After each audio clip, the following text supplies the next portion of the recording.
All Love it. right. I'm Yeah. So pumped. let's, Hello? I yeah. lost. Yeah. Okay. Awesome. All right. Yeah. Let's get this show on the road here. Well, thank you everybody for joining us today. This is Leveraging Market Stats to Boost Your Business series. And I have two daughters, and they remind me every day that there's now 6 days until Christmas. So there's a lot of things that you guys could be doing today. So we really appreciate you taking your time to learn. Um, what's happening in the market and here's some incredible analysis and tips. Leveraging market stats, by the way, we started this in 2020 and we've had ran it every single month for the last almost now 5 years.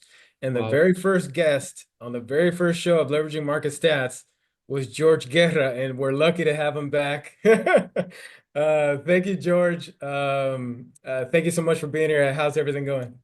Listen, it's going phenomenal. We're living in the best city real estate wise in the world, entering the holidays in a booming market. Things can get better besides being Santa Claus, obviously. Yeah, I know, obviously. Okay, great. Yeah, so George, if you guys don't know his background, obviously he was our Miami chairman of the board, but then he's now Florida Realtors leadership. He is a global speaker. So, big thing today, we're going to go over the official stats of the Love. market. You guys are hearing them first. We're releasing to the media. So not only the stats, but the where the market is going, the trends. And George, just right off the top, why is this important? Let's say there's somebody new, and we are streaming live on YouTube, on LinkedIn, and Facebook. Why is it important to know Miami story and know these stats? You know what? Great question. And first and foremost, it establishes credibility and it makes you an authority within the industry. You know, s- right from the very beginning. Number one. Number two, knowing the Miami story, really allows you to help your clients connect with the city.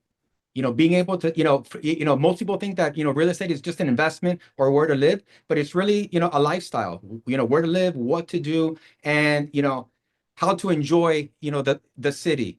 I think more importantly, the way that the Miami story comes together is really being able to tell the story on how it makes sense as a long-term investment, being able to share and showcase the growth, where it's heading, how it's heading, the lack of inventory, and sort of being able to tell that story. For me, it's very powerful, especially for those coming in that don't know. And I really want to emphasize really connecting the client with the city. We are very numbers based. You want to buy, how much you want to spend, but those that are coming in, are coming in for much more than that. And being able to connect them, show them, where my favorite restaurant is, where I practice my religion, where I take my kids to school, where I play golf, where I have a coffee or a drink, where I go to listen to some live music, those things, I think it is what really helps establish and help you sell that city.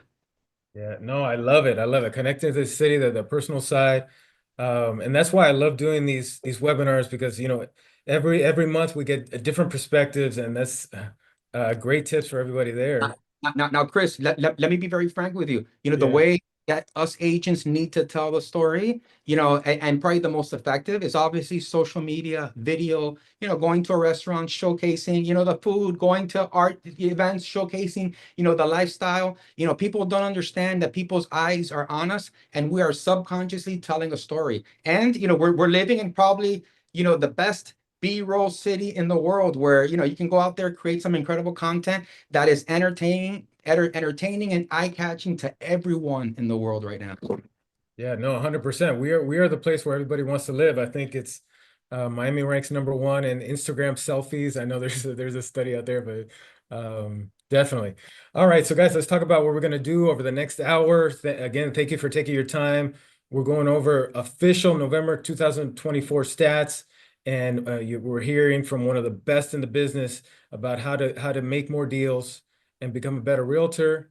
By the way, like I said, we started in 2020 and we're going through 2025. We have our lineup set up. So please register. We're going to kick off in January with our chairman of the board, Eddie Blanco. So please come back January 24. This is another question that we always get here is it being recorded? Yes. Can I get this PowerPoint to help me in my marketing? Yes.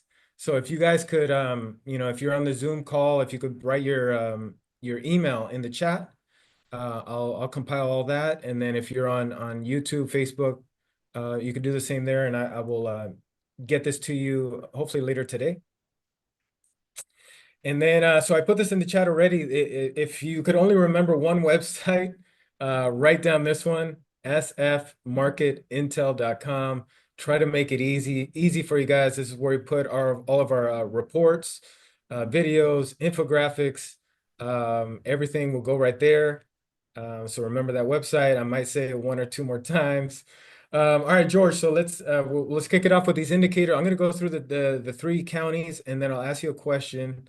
So these are the ones that popped out to me when I was looking at the stats that we're releasing to the media today. Miami-Dade condo 1 million and up sales are up. Single family home sales having an incredible year. They're actually on pace to beat last year's sales total. Wow. Broward County single family 1 million and up sales are up year over year. Let's take a look at Palm Beach. Those are the top indicators there. So let me go back to Miami. George, I had a question, that I had wrote to you, but I think I'd like Shoot, to scrap it and give you a new one. go for it. Try me with a good time. Because I know you're great off the top. So the condo market has, there's been a lot of in the press, obviously with the new state laws going into effect. And even this week, there was an article about, some The lux sinking of buildings, exactly. So I the mean, the U.S. condo market is coming from all different angles. But can you talk about the resiliency of this condo market going back all the way back to 2008 and just how there is no other market for condos than Miami has, and that we have to look long term, right?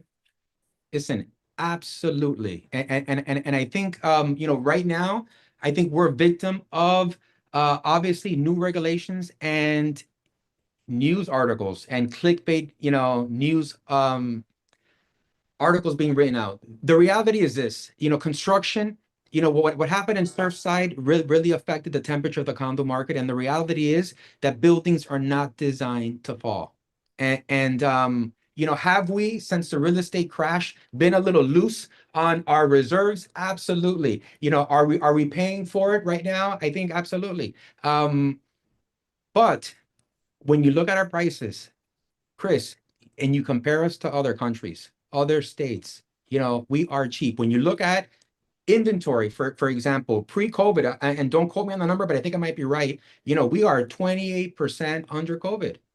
Which really talks about the dynamic of our market. There's still demand. There's bad news, but there's demand. And when you look at our market, there's really two segments to our market. There's that plus $1 million condo market, which I think really tells the real story of South Florida, how resilient we are. That market hasn't stopped growing. And that luxury demand really is paving the way for that growth.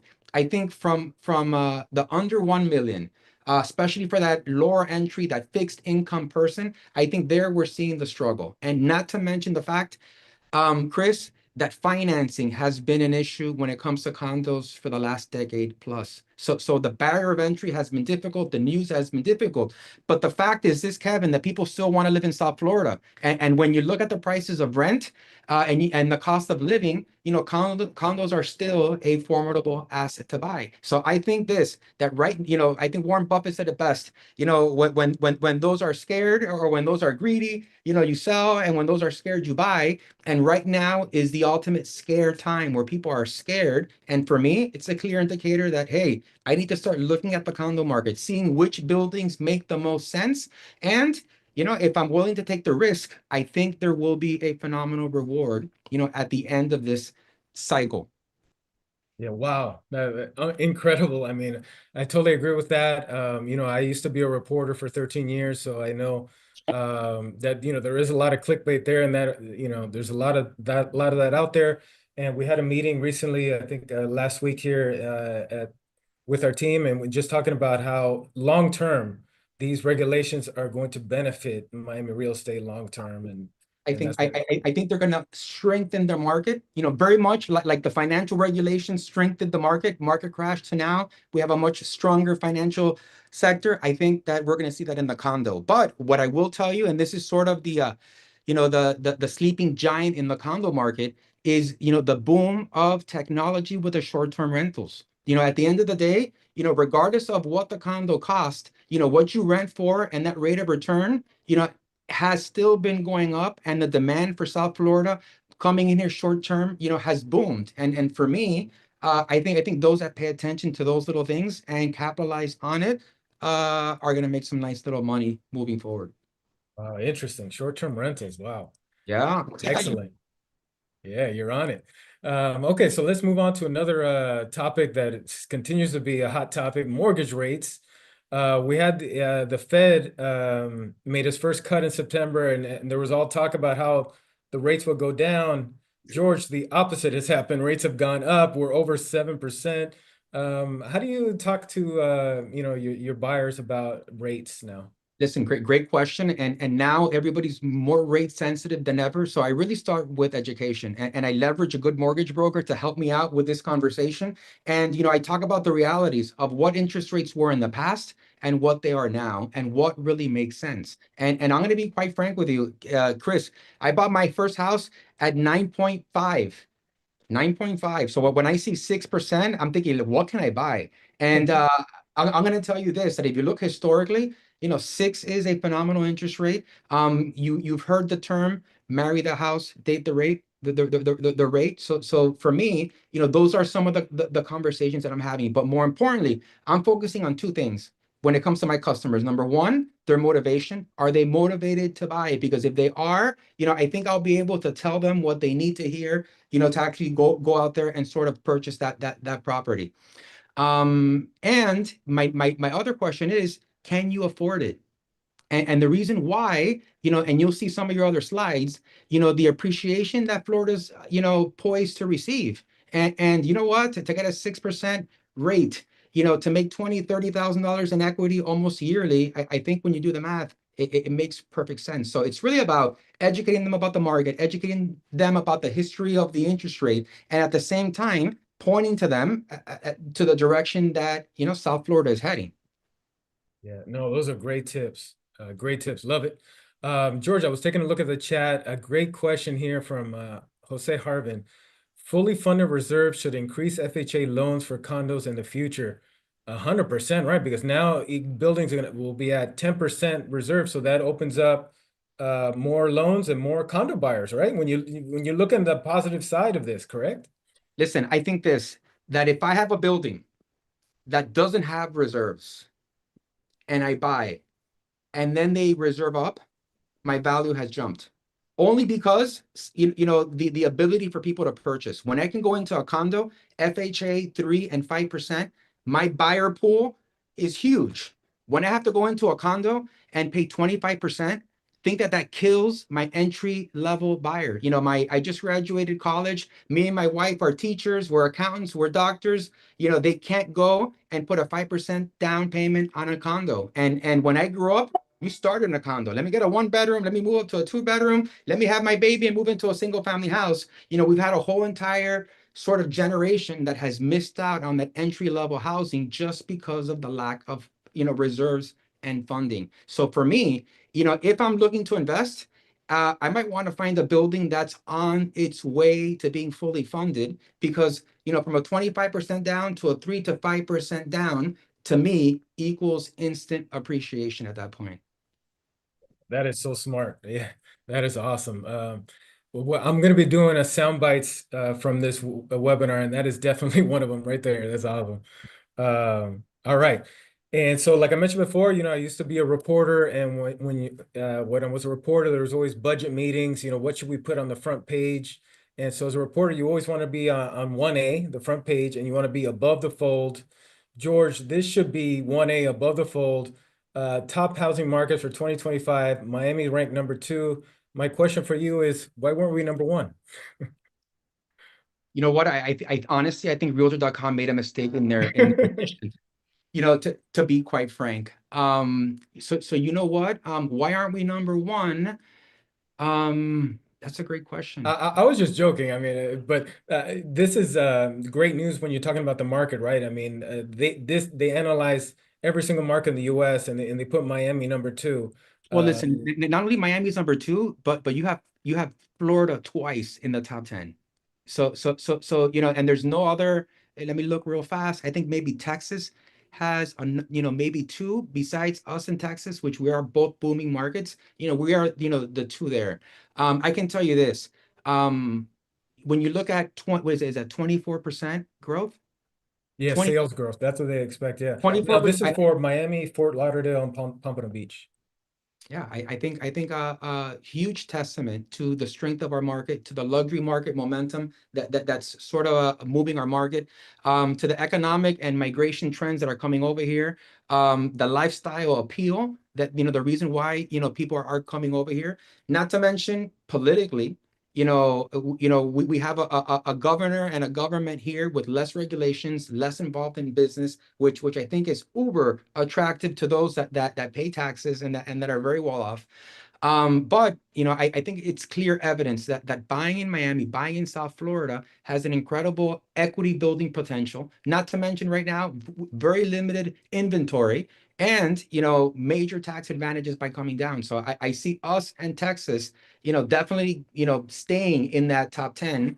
I'm gonna bet that Colorado Springs drops underneath us. That's my bet for 2025. I'll see you this 2025. So go. I love it. Yes, we'll see that happens. All right, so let's take a look at it. Why is Miami different from an LA, a Chicago, and New York? These are just some of the fundamentals that make us different. Let's go through it. Who else has this population? There's a lot of talk of that the Miami that it was a Miami moment, but it is a Miami movement, correct, George? These are future home buyers predicted coming to here. Listen, I think you said it best. It's a movement, Chris, with no signs of slowing down. I just from a 10,000 view perspective, we're not slowing down because we have an incredible migration from people all over the US, not to mention our international buyers. And these international buyers are coming here, they're paying cash. I had the opportunity to be the global liaison for NAR in 2021, and it was right after COVID, so I had to Zoom throughout the whole entire world. And every time I would Zoom, you better believe that Miami was, the talk of the town. And what their impressions were of South Florida and Miami was number one, that it was a safe place. When you look at the national news, you look at California, you got to leave your trunk and your doors open so they don't break them. That wasn't the issue here in South Florida. I spoke to you earlier about regulation. These international buyers felt that, Florida was free, that they were able to come over here and do what they wanted to do. And last, but definitely not least, Florida was ripe with opportunity. You can come here, work, start a business, and make money. And that was, safety, opportunity, and freedom. Those were the drivers that I heard internationally that made South Florida uber attractive. So, forget about national migration, international migration, business relocation. When you look at, I'm going to call it the Griffin effect, the Ken Griffin effect, to come over here and bring the level of uh work personnel that's coming down, and when you do your research and you see the salaries that he's bringing down, not to mention, you see the impact that he's having from a philanthropical perspective, the amount of money he's donating throughout the city, it is telling, that this is a movement by far. Yeah. And these are exactly the companies that back up what George just said. Got Citadel, we got Goldman Sachs, Blackstone, and really there's so many more that we could have added on here. I mean, Apple is coming to Coral Gables, and so many other companies that we could add. So really amazing. And this also backs up where you're talking about the increase in wealth that has moved here, and you could see the increase in salary to Miami-Dade, to Broward, to Palm Beach, Martin County. This is impacting all levels of the economy. One thing that I looked up was this term called the economic spillover effect. I don't know if you've heard of that term before. So it's when a group of, wealthy individuals come into a market and that wealth spills over. So one of the things that the economic spillover effect talks about is, the effect they have on the local market, the effect they have on the business community, the effect they have in the investments they make, the effect they have on services, restaurants. If you look at Miami or South Florida, when you look at how many Michelin stars we had 5 years ago compared to now, it's a game changer. And like I mentioned earlier, with Ken Griffin and his donations, the involvements that they have in infrastructure, community projects, and the arts, that spillover effect, I think we are at the start of it, to be quite honest with you. We have so much more to go from what I'm seeing, from what I'm reading, from the pulse that I have out in the market. Chris, we're just scratching the surface, as crazy as that sounds. Yeah, no, and it's like one of our other leaders, Anna Bozovic, she loves to say long Miami, and that's exactly what Listen, she talks about, that this is the beginning. you know what? And Very we're few people articulate the Miami long better than Anna analytics. Yeah, no, she does a great job. I mean, we will be having her back on this leveraging in 2025, I'm sure. All right, George. So these are the states that are moving to Miami, and you could look at all sorts of different data. This is driver license exchanges, but you could look at U-Haul, you could look at any type of data. And it seems to be the same top three states, right? New York, California, New Jersey. As a realtor, everybody on the call, how could we use this information to make more deals? You know what? I think one of my favorite, well, let me start off with this. Knowing where they're coming from, allows you to really target your marketing. So from a pay-per-click perspective, Google Ads, email campaigns.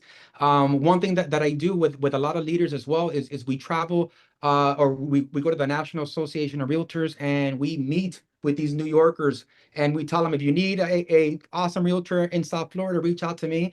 But one of the newest techniques that I've seen, and I have an agent of mine in my office, his name is Raymond, and he's been doing some YouTube videos specifically catered to give information to people that aren't from Miami. So he'll do a video on, the top 5 cities in Miami and why, or the worst places to live in Miami. And he'll just, tell the story on, what it is to live here, how it is to, to park our car in Brickell, how it is to go out at night, and really showcase and really tell that story on that medium has yielded him, incredible attention.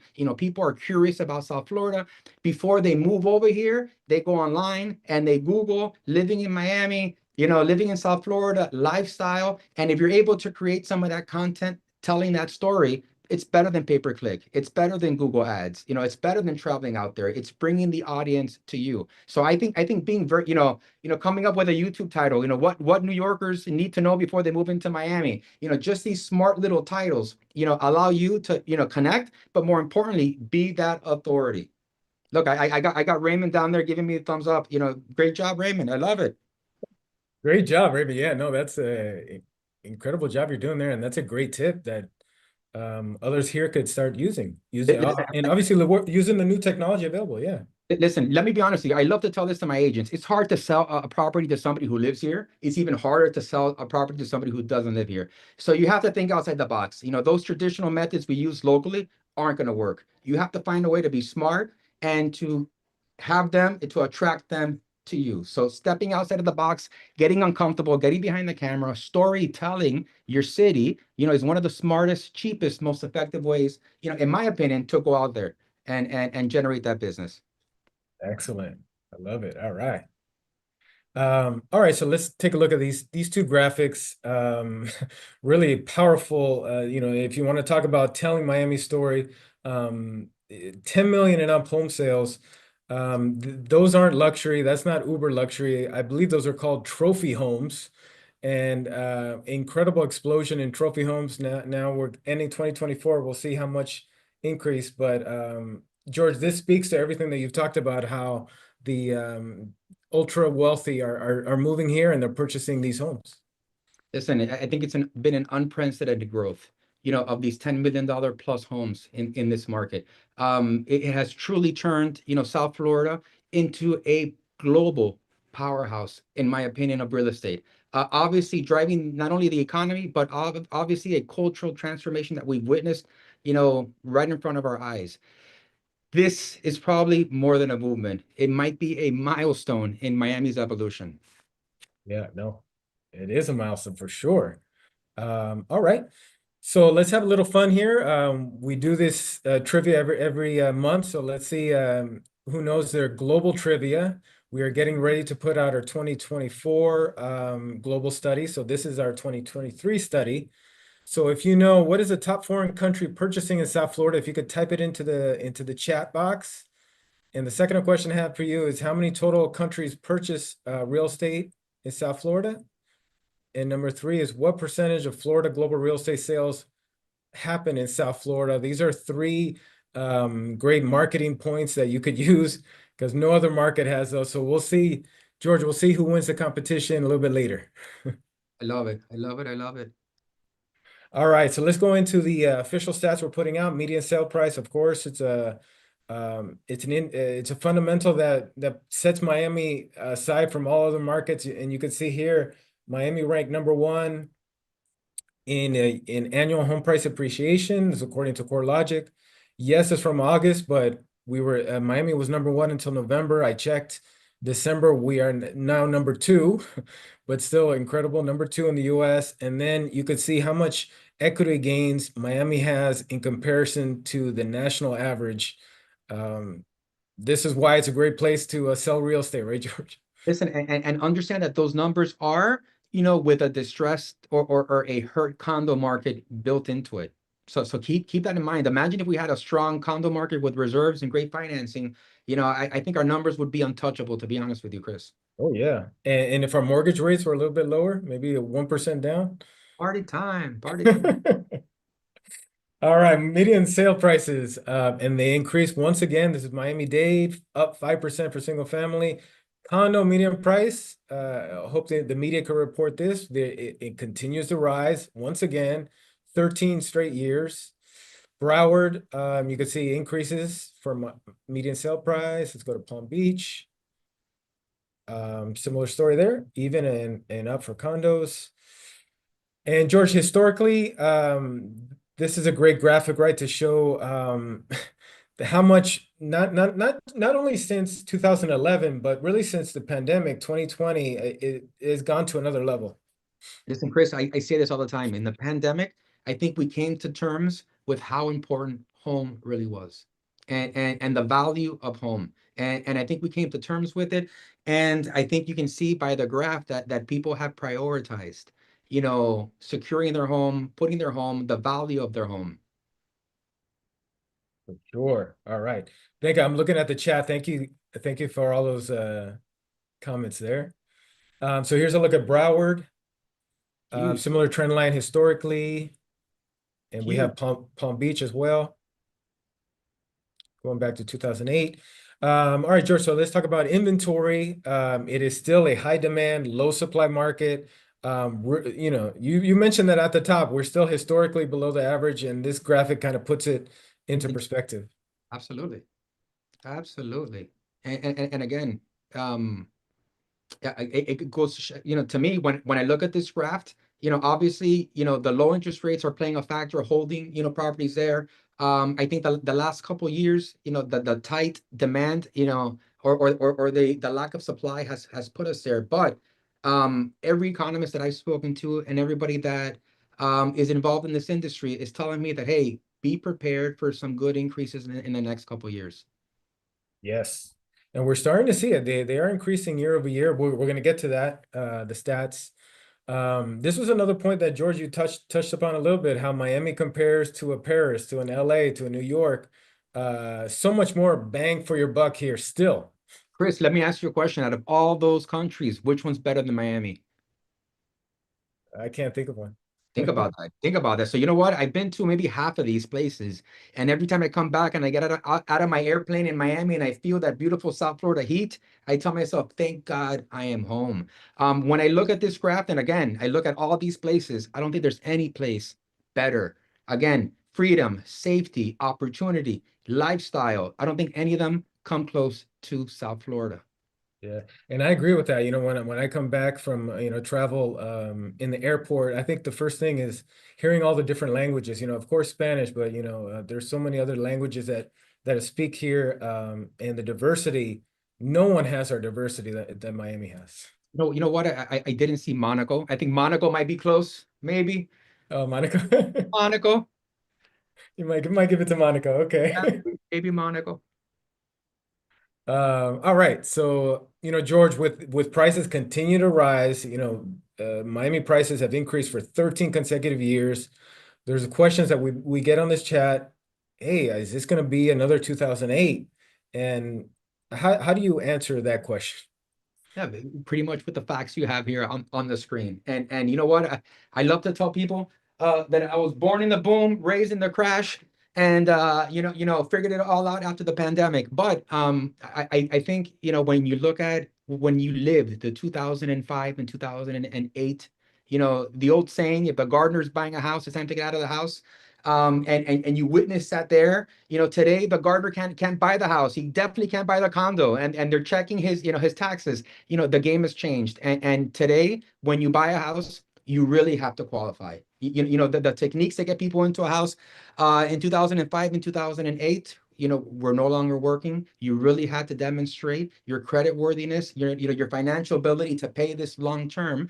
Not to mention, we've had a boom in equity. So not only could you afford it, but you've also, made good money. And the more you hold it, the more money you're poised to make. It's almost a perfect storm for continued low inventory. Yeah, no, 100%. And yeah, no, I was going to say that NAR put out their monthly statistical release, and in there, Lawrence Yun talks about $15 trillion in terms of the entire U.S. in terms of equity gains. 15 trillion. Wow, That was a number that really boggled my mind. huge. All right, a graphic here I put together. Why buy a home now? A lot of these points we talked about.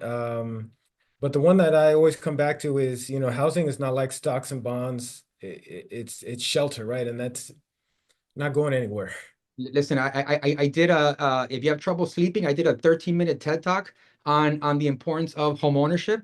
And I can tell you that why buy a home has many different reasons, from a social, economical perspective, education, health wise. There's so many effects that go into play when buying a home. The stability, crime rate goes down, teen pregnancy goes down, kids do better in school, they graduate.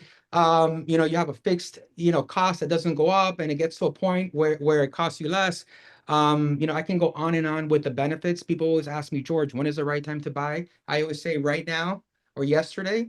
It's never too late if you can afford it, just because of the impact that it has on you mentally, emotionally, business wise. And again, don't get me started on this one, but it's definitely worth it. And when I look at just these stats, 30-year fixed mortgage, to be able to control an asset for the next 30 years, hedge it against inflation, huge, huge. My favorite benefit of home ownership is obviously homestead exemption. To be able to buy a house and take $250,000 tax free.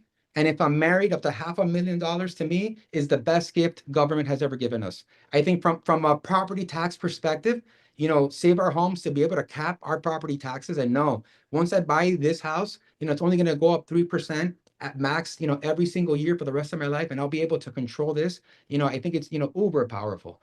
Not to mention, when you buy a property, you care about the community, you tend to be more involved, you tend to be more politically active. It just changes that trajectory. And last but not least, when it comes to passing over wealth, I don't think there's a better, safer asset, to pass to that next of kin, or to secure housing, for them, like a house. Yeah, no, 100%. Yeah, that's awesome. It made me think of we had a great Miami leader, Movisi, who unfortunately passed away, and he had an incredible speech there on the importance of home ownership, and yeah, I you hit have it right on the head, and You laugh, um, but I have that speech taped right next to my office, right here, just because I, oh I wow. I've always thought it was so powerful. The way he articulated owning a home, embodies a promise of financial independence. The way he penned that, I think was perfect. Again, I have it taped up to my wall, and I read it and I share it with my agents. Just because he really touches in a very short form. What home ownership, the power and the effect that it has on us as Americans. Yeah, no, wow, I love that. Yeah. Huh. Incredible leader that Mo was, NAR president, Miami chairman. So uh, condolences to his family. So let's talk about closed sales. Let's see where we are in closed sales. You're going to see similar trend lines, but here for Miami-Dade, single family home sales are up. We talked about that. Condos are down for the myriad talking points that we've talked about. Here's a look at Broward, and here's Palm Beach. Again, you guys will have this to look at your leisure. If you could write your email in the chat, I will write down everyone and I will send you this entire PowerPoint. Yeah, I want to remind everyone that in real estate, we get paid for what's in between our ears, which is our brain. And these are some of the stats, the numbers that we need to regurgitate, to our clients in order to let them know that we know what we're doing. Just FYI, these numbers are gold. If you're able to articulate and speak the stats, you gain instant respect and credibility as well. Yes. And not only do you have to know the macro, as a realtor, you make your money at the micro level. And this is a great tip that our leader, Natasha Tello, has. This is a free Miami service. Are you guys using this? This is on Market Watch on Matrix. You get what's happening in the last 7 days of your neighborhood. Um, and I'm sure, George, you take advantage. How do you leverage this one? Every single morning, first thing I do is I'm not even kidding. Every single morning I wake up, and after I read my news and I drink my coffee, this is what I log into. Think that I need to have a pulse on my market. I need to know what's moving, what's not. Plus, when you look at this, canceled. I go there and that's where I'm getting my next listings. Close sales. I want to see who closed in my area just because I might need to articulate that in a listing presentation when I'm sitting down with a client that happens to live in that area. So for me, keeping an active watch on this, allows me to get a pulse on, how many listings are coming into my market every week. Oh, this week is or this month is a down month. What's going on? Or, some listings have hit my area. Let me see which one is an opportunity. And I know that because I farm this area. I study this area. Who put a listing that, that there might be an opportunity to flip or an opportunity to invest in. So for me, as a real estate agent, sort of my job to dig into my area all the time and look for opportunities, not only for me financially. Remember, us realtors, we help people buy, but we also spot opportunities. And more millionaires have been made off our industry than any other industry. So think that in the MLS, billions of dollars, are being made, and there's opportunities that are being made, and it's just not a commission that the opportunity is for. There's opportunities to really create deals, especially if you understand your market and you move fast. Wow. That's great advice. That's awesome.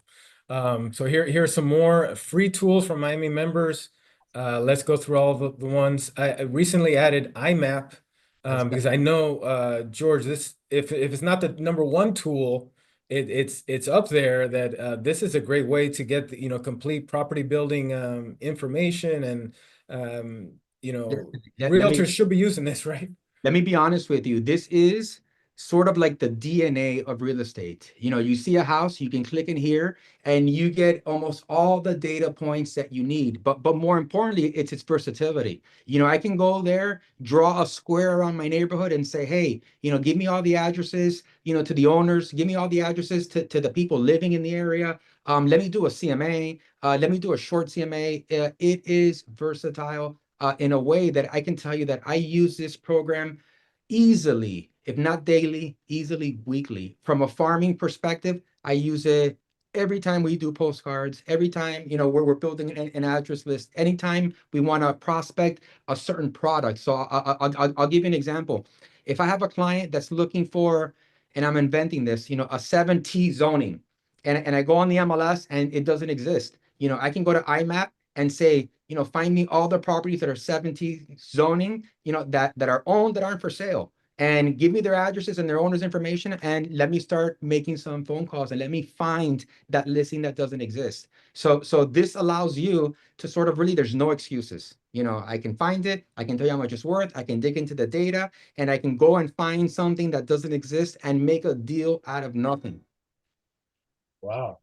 Man, I told you that this will be worth everybody's time. So thank you guys for being here with us. This is great advice that going to help all the realtors on this call. I'm sure, hopefully, you guys are using RPR. This is a free Miami service, more micro data.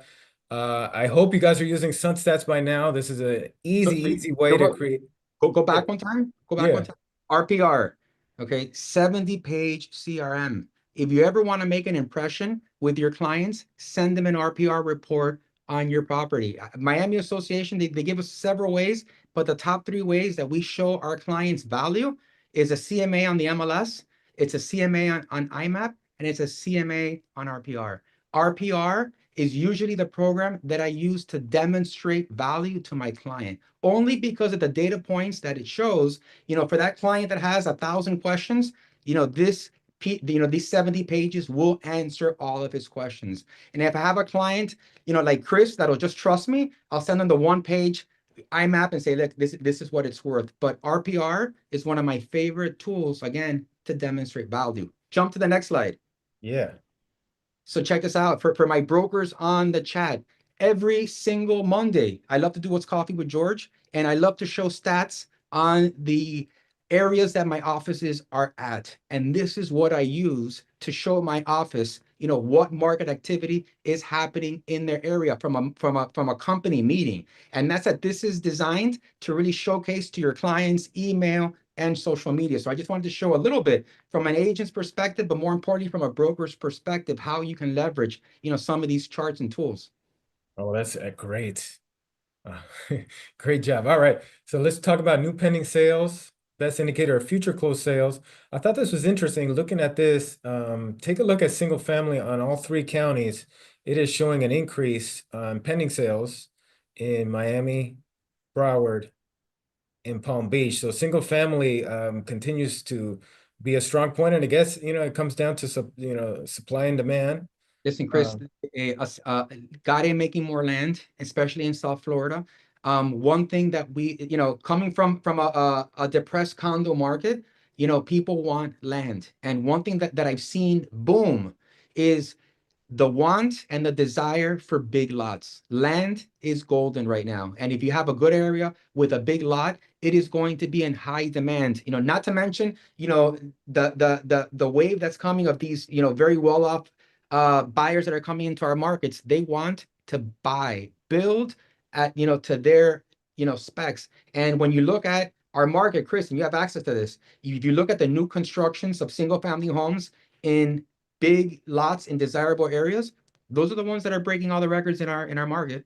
Those are the ones that are breaking every record out there. yep. Again, land is key, guys. If you have a listing with a big piece of land, make sure you articulate them in the remarks. There is huge demand for it, especially from a luxury perspective. Not to mention from a lack of inventory housing perspective. Even micro developers, mini developers that are out there, big building small single families, or the ultra luxury mega mansions that are out there. Land is in high demand. Land is in high demand. So George, when you talk about Miami, it's Pinecrest. Those are the big lots, and you have to go south, right, to Listen, uh even I Homestead, right? That's where the land is. you know it, but again, single family homes, fee simple townhomes, are of high demand. Not only because it's easier barrier of entry, but you've seen the appreciation and the demand that there is for them as well. Excellent. All right. Taking a look at the chat, Joshua, what was the suggested website? sfmarketintel.com, putting it in there. Yeah, Uh, bookmark it. yes, please bookmark. Um, all right, so let's keep going. Dollar volume, sum of all sale prices. George, this always boggles my mind. When you add up these numbers here, and when you think about it, this is just 1 month, and this is just existing. This doesn't even include new construction. Uh, and it's in a down month, really, November. I mean, this is the power of the industry, right? Listen, you have no idea the effect this has in our economy. This dollar amount, game changing. Yeah, game changer. All right. Months of supply. So let's take a look at A balanced market is 6 to 9 months. You know, that's good for buyers and sellers. If it's less than six, it's a seller's. More than nine, it's a buyer's market. And you could calculate this, and you're gonna have a chance to, once I email this report to you, you'll have time to take a look at it. But this is a way to calculate it. You could do it for any type of neighborhood, city that you're working for months of supply. And so, George, when we look at the numbers overall, it's 8.5 months. Seller's market for single family, and now condos has transitioned to a buyer's market. And actually across the board, when you look at Broward and also Palm Beach. So this is what you're talking about. We're finally starting to get the inventory, and this is more options for the Absolutely. buyers. Absolutely. All right. And so here's another way you could look at months of supply. You could do it by price bucket. And it changes, um, for instance, on the luxury side, you're seeing more than 10 months. But George, you could take it, you were talking about earlier, the single family. Look at the lack of the months of supply for, under, let's say under 600,000 single family, only 3.4 months. So there's not a lot there, and that's going to push the price. Listen, absolutely. And understand, what's crazy about this market, Chris, is that, you would think that I can go in there and I can compete, but what's going on is, the competition now is fierce. If I'm financing, I'm probably losing some of my deals. Cash is king. And people thought back in the day that I can get a discount with cash. And the reality is that there is no discount. Actually, cash, you need to pay a little bit more and be more aggressive with that asset.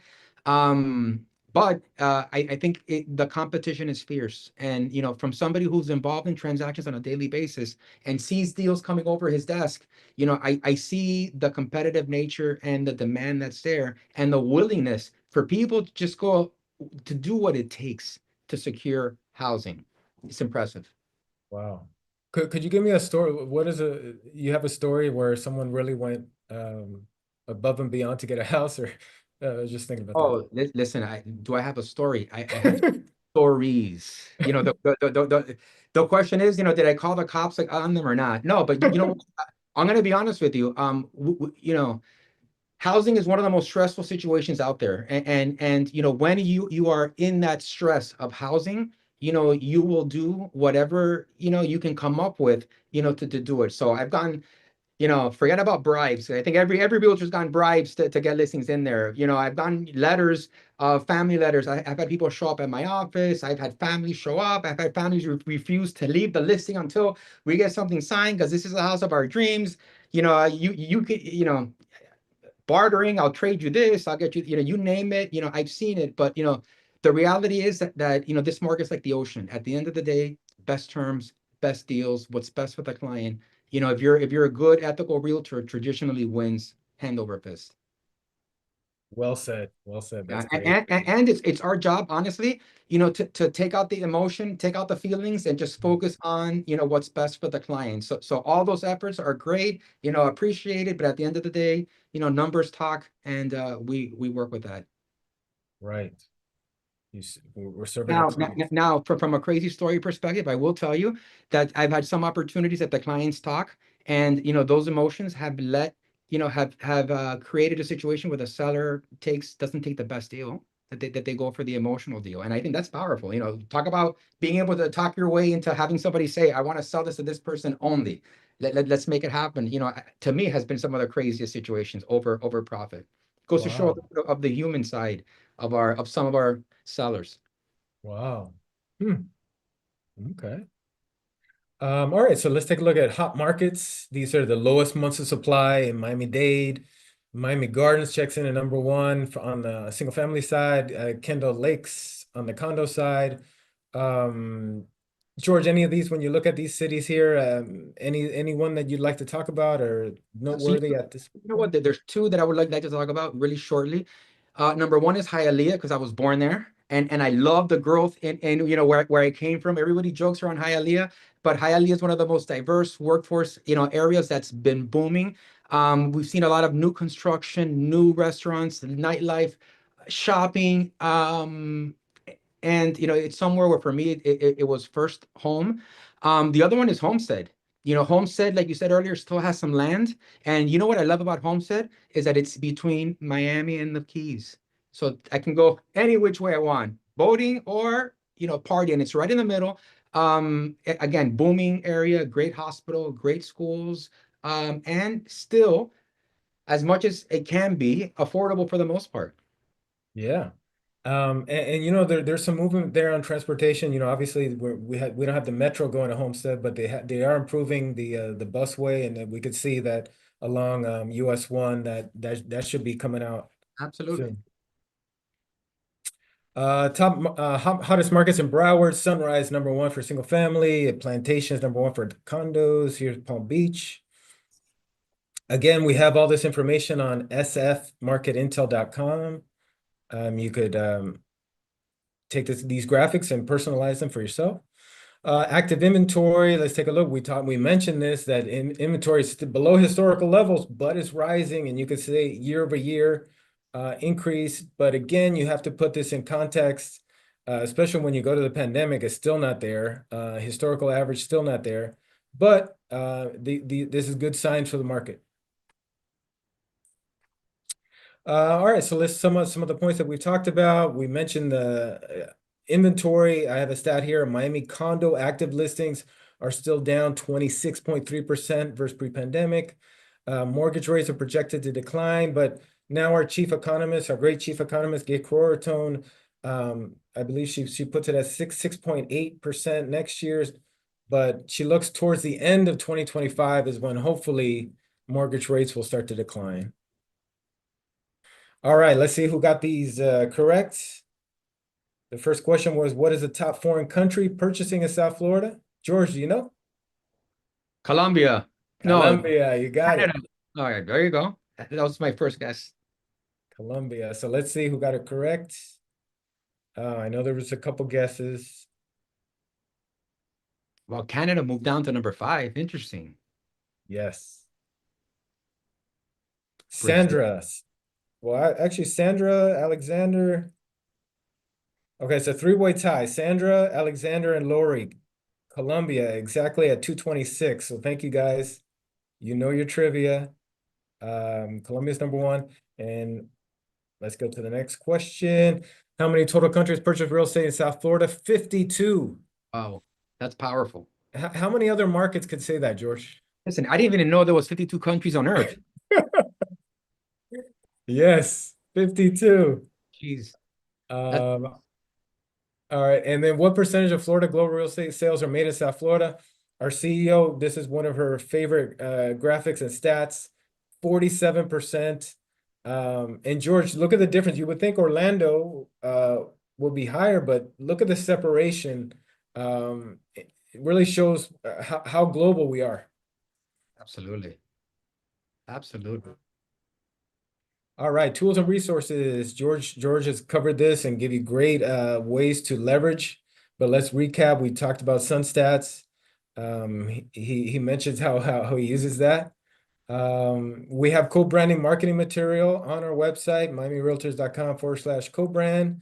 Yeah, guys, just some quick tips. These are some of the collaterals that I would add to my listing presentation. If I'm not mistaken, correct me if I'm wrong, you guys give it to us on a PDF that we can end up editing and putting our logo in there. Guys, these are stats that, our Miami's research team, Chris, has put together, to really highlight South Florida.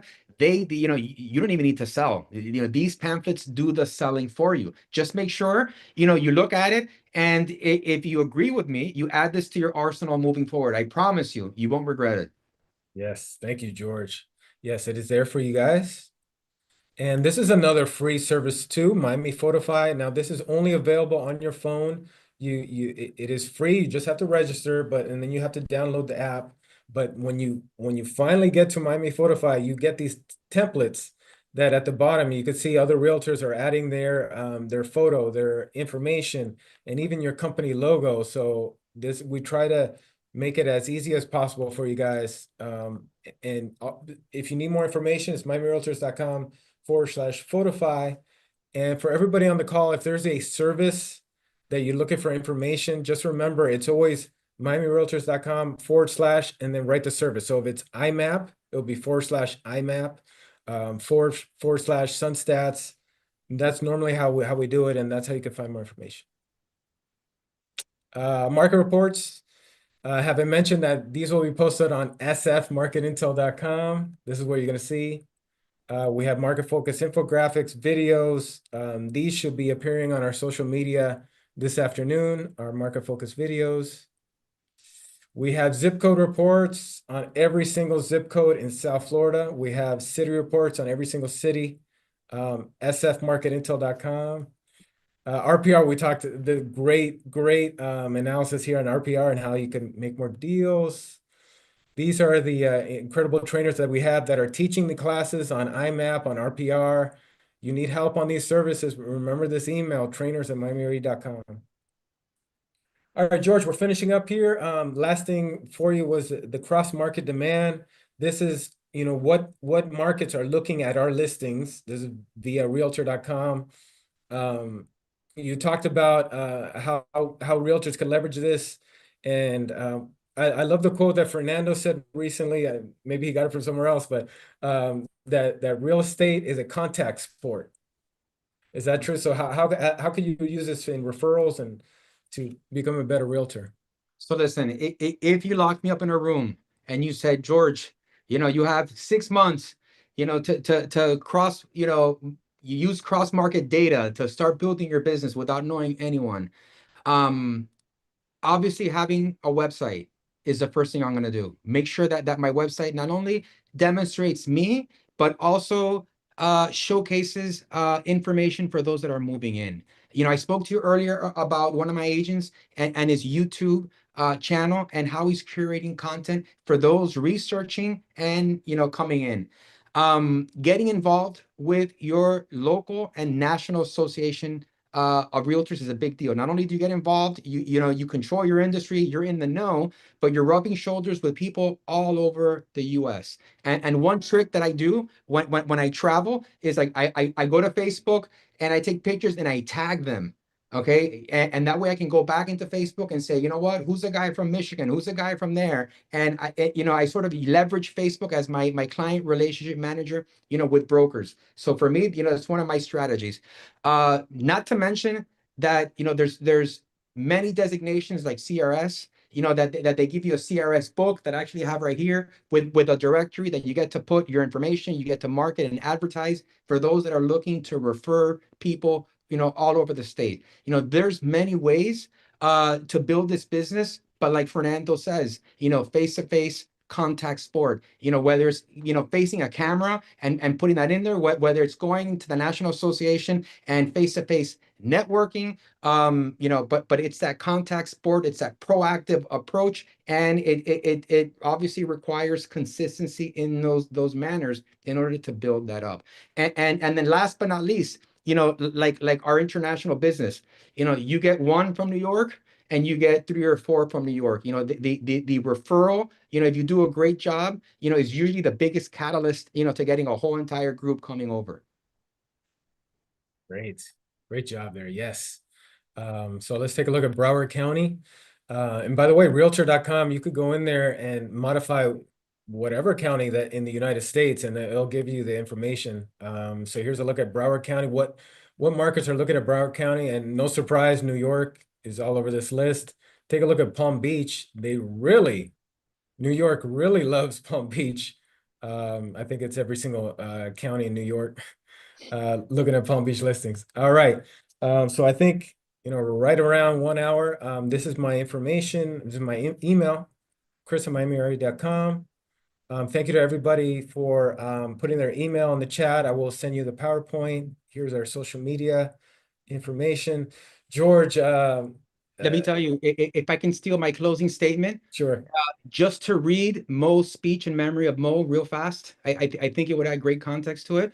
So Yes. Mo's speech, owning a home. Owning a home embodies the promise of financial independence, and it inspires most American households. Home ownership allows households to accumulate wealth, social status, and it's the basis for a number of positive social, economic, family, and civil outcomes. 2/3 of all US households who own a home are currently enjoying these benefits today. The positive social benefits of a stable home are compelling. There's evidence from numerous studies that attest that home ownership boosts the educational performance in children, induce higher participation in civic and volunteer activities, improves healthcare outcomes, lower crime rates, and lessens welfare dependence. Owning a home is different from renting. When you purchase a home, it comes with the pride of home ownership, a sense of belonging and community, where one has a financial stake in the neighborhood. Perhaps homeowners are happier just because they've achieved the so-called American dream, a sense of accomplishment, a milestone. Also, homeowners entail greater individual responsibilities. Homeownership requires a large, if not the largest, financial outlay of a person's life, often requiring the responsibility of a mortgage spanning 30 years. Therefore, this long-term commitment will alter human behavior. Given such an opportunity, it would be wise to consider the immense social benefits of homeownerships for their families, their districts, their local communities, and the nation. That was in memory of Mo and his wise words that will probably live on forever within this industry. Chris, thank you for all you do. Thank you for being the voice of real estate, the data checker, and the storyteller. We appreciate everything you do. And rest in peace, Mo. Yeah, incredible trivia. Thank you, George, for doing that, and thank you for being here. I learned a lot today, so I know everybody here learned a lot. Thank you to everybody for being here, and we'll see you next time, next month, with our chairman of the board. Thank See you, you Are next. we George. gonna get a recording of this? Sorry, I got here late. No problem. Yes, if you write down your email in the chat, I will I send you did. yes, Chris, I Chris, will get And it. George has it. Chris, book me December 2025. We're gonna recap. Okay, we will. Great. We'll see you back there. Thank you, Uh, guys. Thanks, Okay. George. thank Have, you. have a great Christmas, guys. You Thank too. you, you too.